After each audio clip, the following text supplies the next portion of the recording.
Hi there, my name is Eleanor Brillo, and I will be speaking on how to establish boundaries in relationships.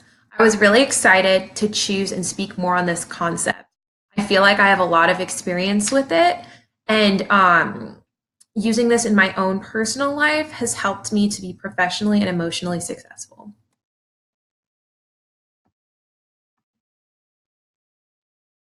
To start with a quote by Henry Cloud, a Christian self help author: "You get what you tolerate." I personally feel that this is a blanket statement for boundaries in relationships as a whole, and that it can deal with responsibilities, roles, and identity within relationships.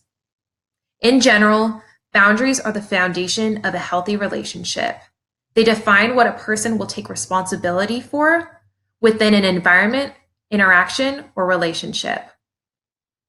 I personally have a lot of experience in and have perfected the craft of boundaries in relationships.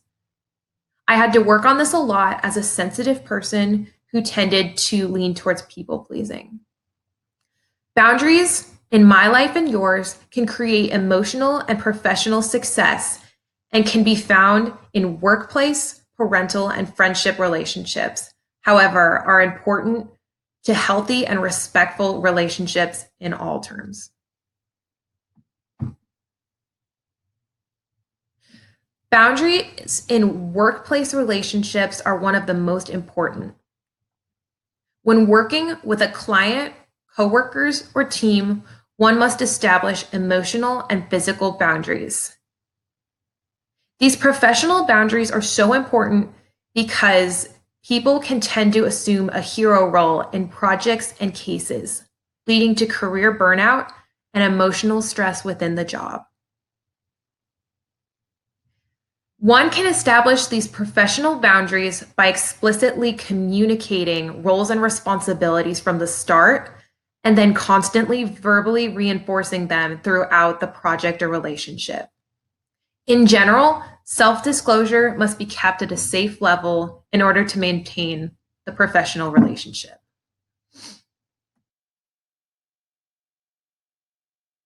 Another important relationship to have boundaries within is that between a parent and their offspring. As this offspring transitions from child to adult, the influence and role of the parent can become complicated and muddled because the relationship and the roles are transforming. These child to parent boundaries are so important because identity and free will are crucial to one's cognitive development.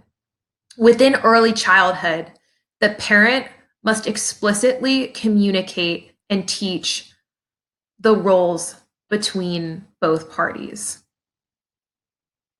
The parent must communicate what it means to be a child and what it means to be an adult.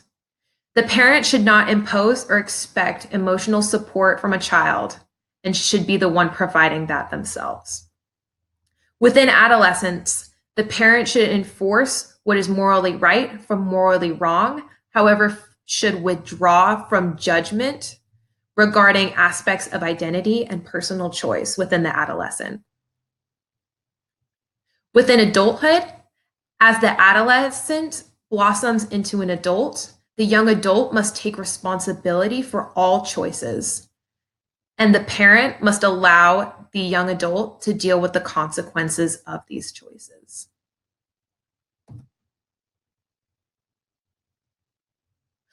One last important relationship to have boundaries in is that of friendships. Boundaries in friendships are crucial to make sure that both parties' emotional needs are being met in the relationship.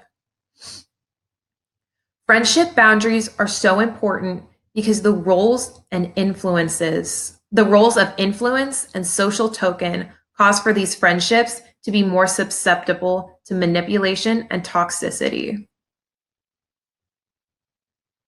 One can establish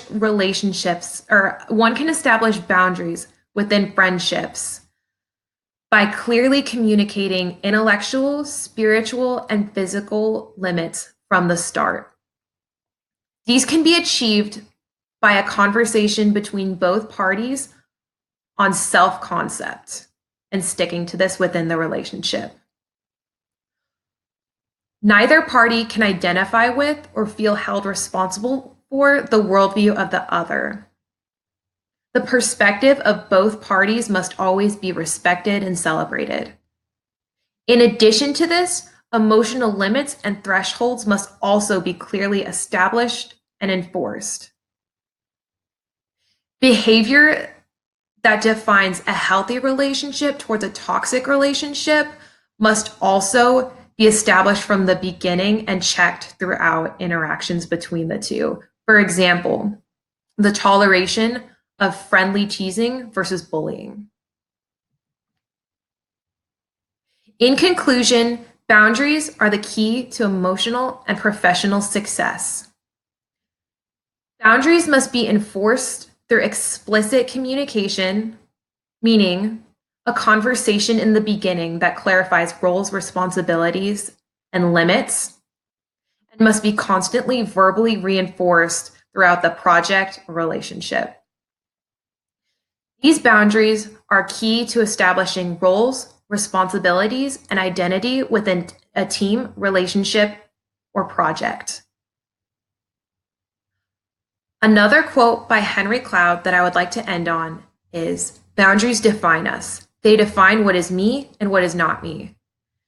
Knowing what I am to own and take responsibility for gives me freedom." Thank you.